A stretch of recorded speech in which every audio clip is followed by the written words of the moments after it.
of what puzzling Dr. Sutherland is, there's not other people teaching Scrum the way he liked to be taught.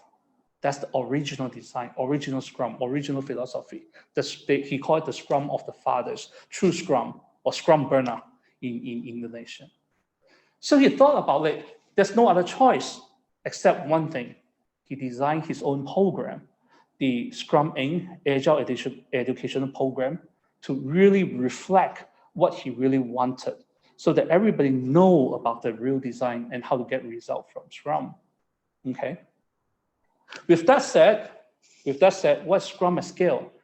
Scrum at Scale is a lightweight framework where you can establish a multi-team system relatively easily. It's very flexible, very agile.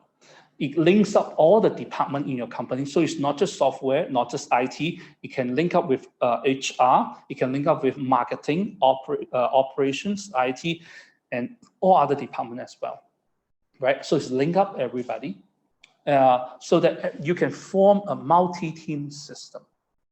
Now, the spirit of Scrum at Scale is that first, step one, you establish some very good Scrum team. These are Scrum teams. Not just a Scrum team, but very good Scrum team. A Scrum team that deliver results, know what an impactful Scrum team, powerful Scrum team is, and strive to be a very good one. Okay, have this Scrum team connect them together, so that it come up to a larger system. This is a Scrum of Scrum teams. And then you're connecting it up to your senior management, okay? The kind of management like the CTO here. And this is called the EAT team. With this, right, the impediments can be upflow. So whatever work impediments that this guy have, you have a channel to go up. So the decision latency come down. So the decision latency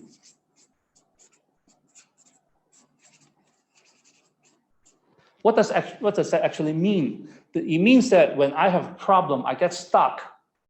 Who should I talk to? In a lot of companies, there's no way to talk to. A Scrum team is by itself, trying to figure out what to do. For example, should we use our crowd system to be Google Crowd or Alibaba Crowd or Azure? Which is the one that we should go?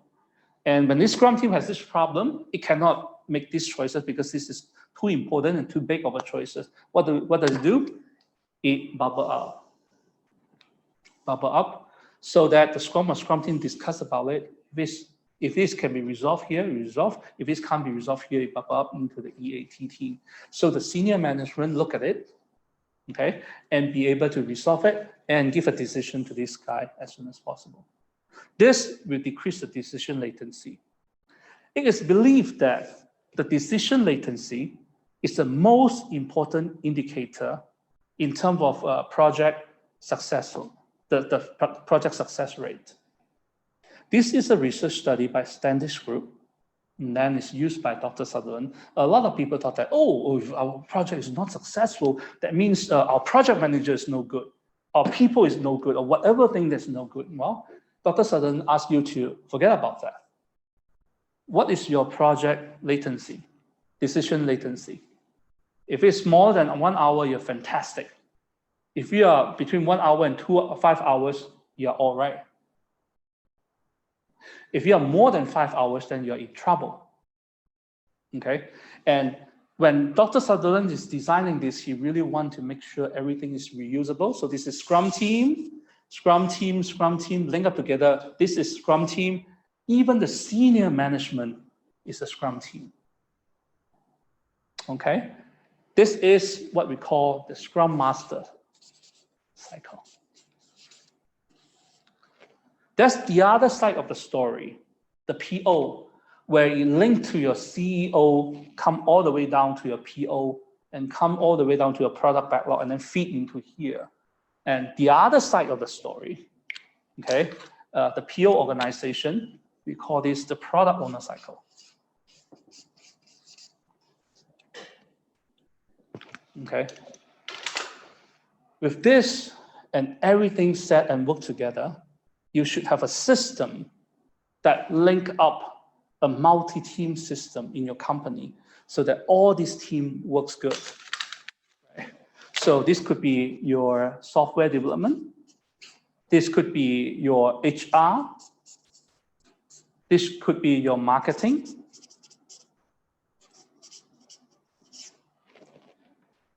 So all of this can connect together. And software development can actually go into a deeper multi-team system as well. And the beauty of Scrum at Scale is freely scalable. There's no different version of Scrum at Scale called huge or less or whatever. No, just one, right? And one of the interesting fact that you might or might not know is that the Spotify model, according to Henrik Nienberg, its creator, is an implementation of Scrum at Scale. So Spotify is Scrum at Scale. It's an instance of Scrum at Scale.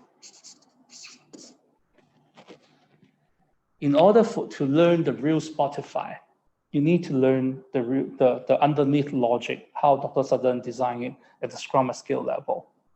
And then you know how to tune it to your landscape, to your environment, to make sure that it delivers the business result that you wanted. Okay, and this is Scrum at Scale.